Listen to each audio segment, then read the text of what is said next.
How's it going, guys? I just wanted to jump on here and give you a quick presentation on functional range conditioning and how it can be implemented into your strength and training regimen.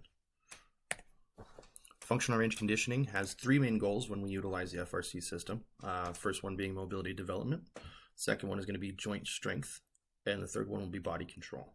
So I'm just going to take the next few minutes and kind of dive into these three things a little bit deeper and explain to you how we can improve these things with the FRC system, along with how these things are going to carry over into your strength and conditioning for better results. Mobility development will be the first one we cover. Mobility refers to the amount of active, usable motion that one possesses. The more mobile a person is, the more they're able to maximize their movement potential safely, efficiently, and effectively. So this is a common one I see with a lot of my clients. They may not have the mobility to do a movement that I want them to do. A very simple example is not being able to hit depth on squats. So this is a very common one. People spend a lot of time seated, so they should be able to get into that position. But if there is no internal, external rotation at the hips, things like that, maybe their femur doesn't want to get that high into the pelvis, right? So increasing mobility is going to give us greater ranges of motion. Having a greater range of motion is going to allow us to express strength in more areas. So therefore, we're going to have more strength overall if we can increase that range of motion. Which leads us to our next thing, strength, joint strength specifically. While improving mobility and movement potential, the FRC system also acts to bulletproof your joints so that movement can be executed safely.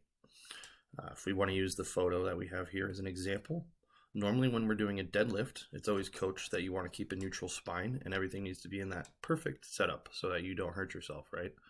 With FRC, we're actually going to go the opposite way with this, right? So with the spine in particular, there's 26 vertebrae that you should be able to move and should be able to strengthen on their own. So in something like this Jefferson curl that I'm doing in the photo, I'm intentionally trying to move each vertebrae individually one at a time so that I can gain control of each one. Now, this will still lead to a stronger spine in a neutral position, but this will also prevent me from throwing my back out like many people claim to have done.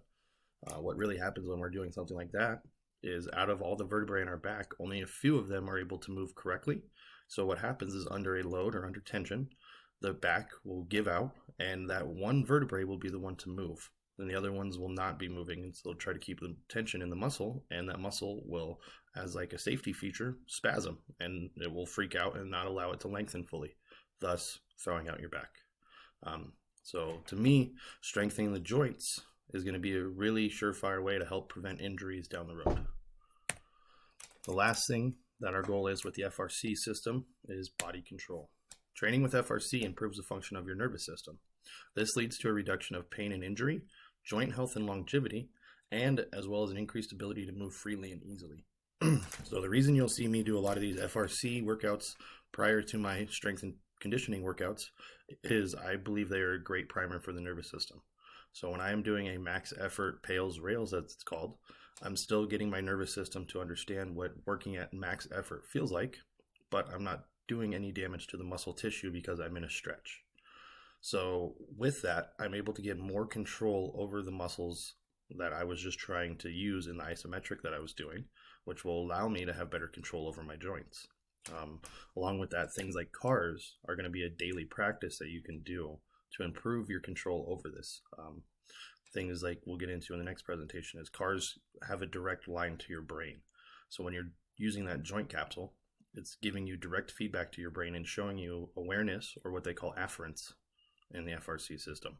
So increasing this ability to know where your body is moving is going to allow you to move easier, and it's going to allow you, especially when you put load on yourself, to be able to move correctly, right? So if you think that putting external load on your body is really smart when you don't even know how to do an isometric in a certain position, well, I'm going to tell you right now, that's probably going to lead to something bad.